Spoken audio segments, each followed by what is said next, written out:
Welcome to Empowered Heart to Heart, where you'll hear messages of hope, conversations that heal, and interviews that empower. Well, hey, this is Rhonda Simmons, the founder and CEO of Rhonda L. Simmons LLC and the Simmons Empowerment Foundation Incorporated. I am so excited to be here with you another day, and I'd like to welcome you to another edition of Empowered Heart to Heart. You know, it's so good for us to be here, and I've had some of the best interviews with folks from all over the globe, and I'm just so amazed that it's been almost 2 years that I've been on this podcast, and I had no idea what I was doing 2 years ago.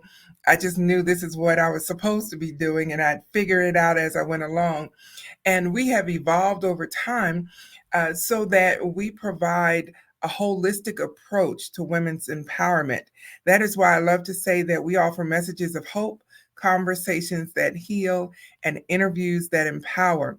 And today is no exception. But before we jump into our interview for today, I want to make sure that if you're watching this video on our YouTube channel with the same name, Empowered Heart to Heart, make sure that you like, comment, and share this video with somebody.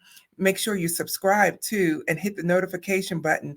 That way you'll be sure to know every single time a new video is posted. And let me tell you, I'm on the move, I'm getting stuff done. And so you don't want to miss not one single episode. You hear? So make sure you like, comment, and share. Also, reach out to us on social media. We are on Facebook, Instagram, LinkedIn, and Twitter. And our handle is TSEFIORG. That's just the shortened version of the Simmons Empowerment Foundation Incorporated.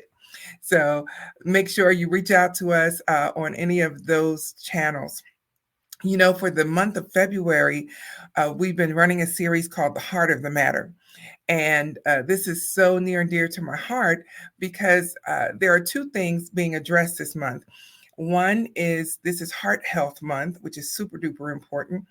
And also it's Black History Month. And so I wanted to address both of those topics with various speakers and podcast guest. And so today's guest is representing our Black History Month. And I am so excited to say that not only is she African American, but she is a female. And I say that because many times women are so underrepresented in so many different arenas. And I am so glad to have her with me today. I'm going to be interviewing Miss Jawanda Jackson. I'm so excited about this because she is a construction manager and works for a general contractor that builds multi-family projects such as market rate apartment complexes, affordable housing, senior living, and more. Who knows? She might be building the very senior home I'll end up in 20 to 30 years. I'm just teasing, but not about the 20 to 30 years part. I'm not ready for senior living yet, but I'll get there one day. And so, ladies and gentlemen, I am so glad to introduce you to my friend, Miss Jawanda Jackson. Hello, Jawanda. How are you? Hi, Rhonda. I'm pretty good. Thank you for that introduction. Well, I'm so glad to have you on the show. I am super excited because I want to know, like I'm sure some of our viewers and listeners want to know, how did you choose construction management to get into it? What was it about it that intrigued you so much? That's a great question.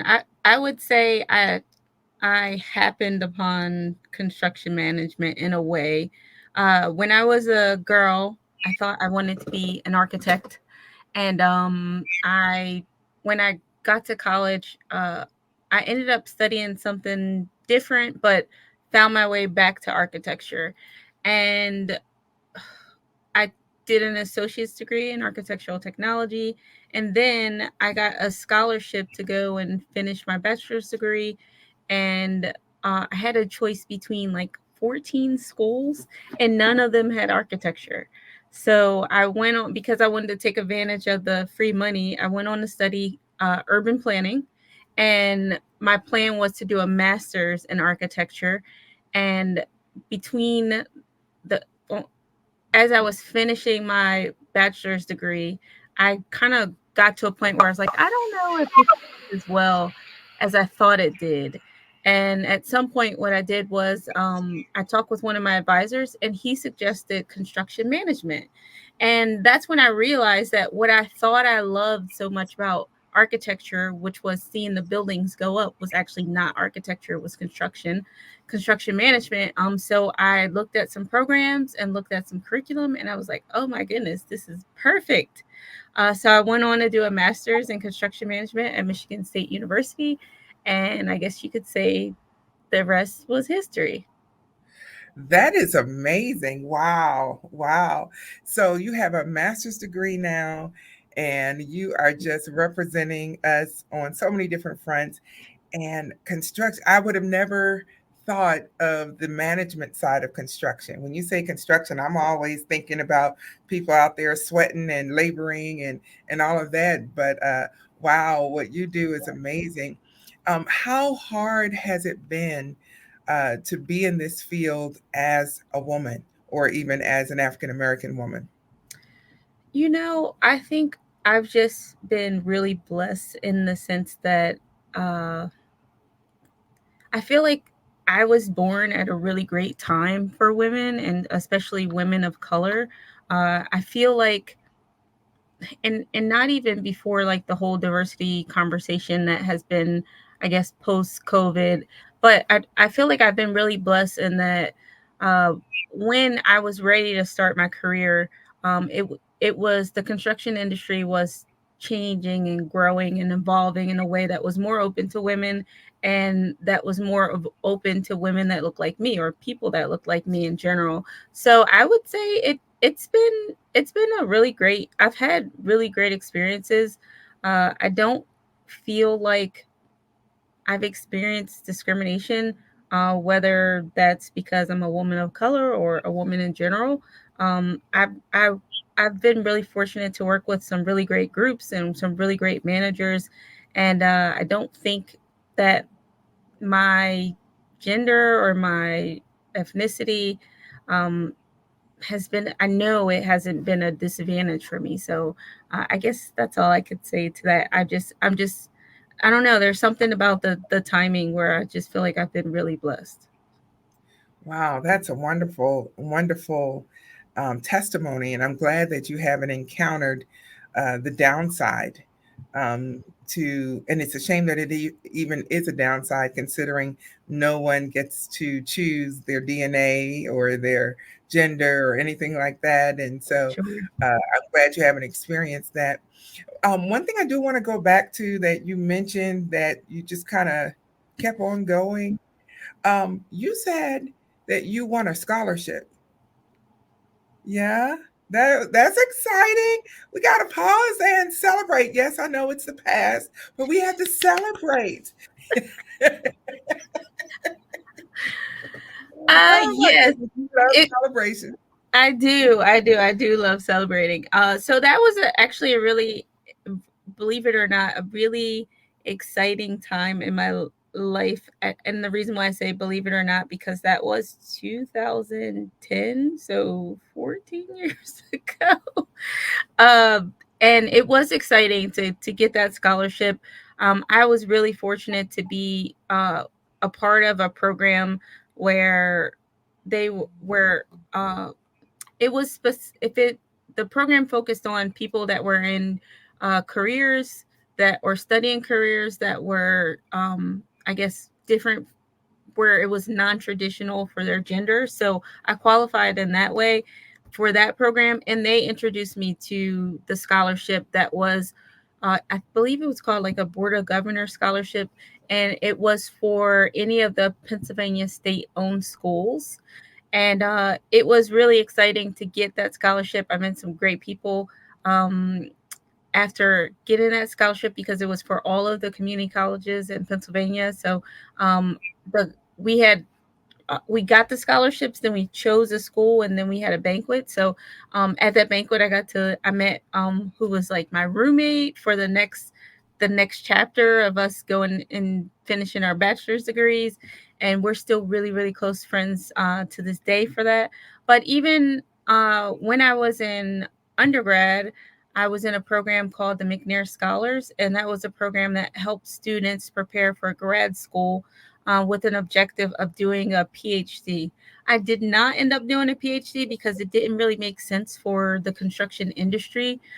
There are very few PhD programs. They exist, but you don't need a PhD to run a construction project. Um, so it wasn't something that I went on to pursue. But I was in the program to prepare for grad school, and when I got to grad school, I got a scholarship for 3 of the 4 semesters that I was there, and it was completely paid for. So yeah, it was exciting to get funding and to be able to continue my higher educational journey. What a blessing. What a tremendous blessing. So, Absolutely. so what piece of advice, now that you're 14 years or more or less away from your college days, um, what piece of advice would you give to a young lady today who's considering entering uh, a non-traditional field? I would say to really get comfortable with the idea that I don't know that you have something valuable to bring to the table, and that I think for me, especially on a day to day when I'm in meetings or I am on calls, I feel like I felt like there's nothing I need to do to stand out. I, I feel like the fact that I'm in the room, I'm often the only woman in the room. I'm often the only person of color in the room. But I don't feel like I need to do anything to stand out. Yes, I feel like I need to serve my organization well, and I feel like I need to do my job well. But I don't feel like there's much I need to do to get attention because I'm like the only woman in the room most of the time. But I would say understand your value, and understand that it's a good thing that you bring value just because you're in the room, because you have a different mindset or a different perspective than most of the rest of the group. And I would say be aggressive. One thing that was really helpful for me with regard to getting funding and getting support was I was really aggressive when I was looking for opportunities. I reached out to lots and lots and lots of people, even if it was something that was um, maybe frowned against or it was maybe annoying. For instance, when I got to Michigan State, I didn't get any funding. They didn't give me any funding, and I was coming from a bachelor's degree program where I had a 4.0. So I emailed every single dean in the whole university, which was like 20 different people. And I was like, I was basically like, hey, I'm here and I need some funding. Like, and I'm sure that you guys have offered funding to people who decided to go elsewhere, and that funding is just sitting around waiting for somebody to come along. And I just got here. So so I would say, and then I followed up for like probably 4 weeks into the semester, and I got the funding that I asked for. It took a little while, but I would just say don't be afraid to be aggressive, and don't be afraid to get on people's radar when you feel like you need support, or there's an opportunity that you're interested in, and you just don't know how to get in the room or get heard. I would just say be aggressive and be annoying if you need to be to get to where you're going. Love it. Love it. So, Jawanda, one of the um, core values that we have at the Simmons Empowerment Foundation is, in fact, the word empowerment. We love that word. We sleep, eat, and breathe that word. But what I'd like to know is, what does the word empowerment mean to you? Hmm, that's a good question. When I think of empowerment, the first thing that comes to my mind is advocating, uh, maybe advocating for yourself or finding someone to advocate for you, uh, to support you in some way or to bolster you in some way. Another thing that comes to mind is just this idea of standing on other people's shoulders. And I think that ties into what I said earlier about just the timing that I've had with coming into my career. I absolutely understand that although I've never really experienced discrimination or felt uncomfortable because I was different. I looked different than the other people in the room. I absolutely understand that that's not always been the case, and that I'm standing on the shoulders of other women that have come before me. So I think there's a sense of empowerment there. Yes, I really do appreciate the fact um, that you are a pioneer, a modern day pioneer, and you're letting other women of color know that it can be done, and look at your qualifications, um, not your gender or your ethnicity, as other people might look at it as a barrier that has nothing to do with your qualifications. And so there were some key words, Jawanda, that you used that I really loved. You talked about knowing your value, knowing your worth. You talked about how you didn't have to go out of your way to stand out because you already did. And so and that's pretty powerful. So when you walk into a room, you're not here to defend your gender or your color or anything like that. Here I And am. and I This would is what. say I'm also I'm not a victim. I don't, and I don't go around looking for handouts. I work hard. I do my job. I try to do it well, but at no point I, have I had like a woe is me or I'm oppressed or and like I said, I understand that I'm standing on the shoulders of many people, but I think it's there's something in a victim mindset that holds you back and doesn't allow you to see the forest for the trees maybe. I love it. I love it. Well, Jawanda, it has been a pleasure hearing your story of determination and fortitude and tenacity. And I, I must admit, when you were telling your story about emailing all of the deans, it made me think of a scripture that talks about the woman and the unjust judge, how she kept going to the unjust judge Yeah. and finally said, you know, with less with her continual coming, she wearies me. I'm going to give it to her. So I Yeah. think they must have gotten the idea you weren't going away. That's Yeah, and wonderful. it paid off. I mean, that was like Yeah, $30,000 that I would have had to come out of my pocket for if I hadn't been aggressive and if I just let them say, "Oh, I'm sorry, we don't have any funding." It's like, "No, you have funding and I just need you to look a little harder for it." So, but it was it was fun. I tell you, you come off so unassuming, like you're quiet, not weak, just quiet. And but you are a force to be reckoned with, and I love that about you. And Thank you. so, thank you so much for being on the show today. I really appreciate your time. And if you will just hang out with me just for a few more moments, I'm going to wrap up the show, and I'll be right with you. Okay? Thank you for having me. Glad you were able to be here.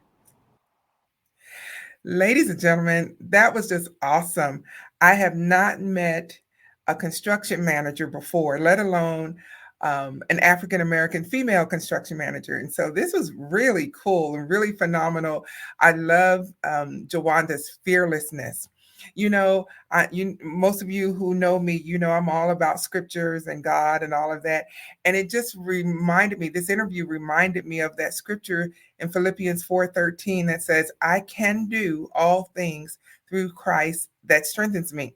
And so it's really exciting to know that Jawanda is living that scripture and she's not seeing anything as a barrier.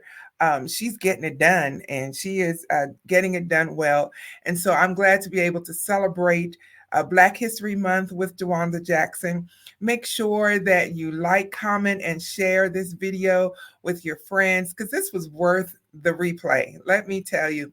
Also, make sure that you bookmark us on whichever podcast platform you're listening to us on because we do multiple episodes every week and you don't want to miss any of them.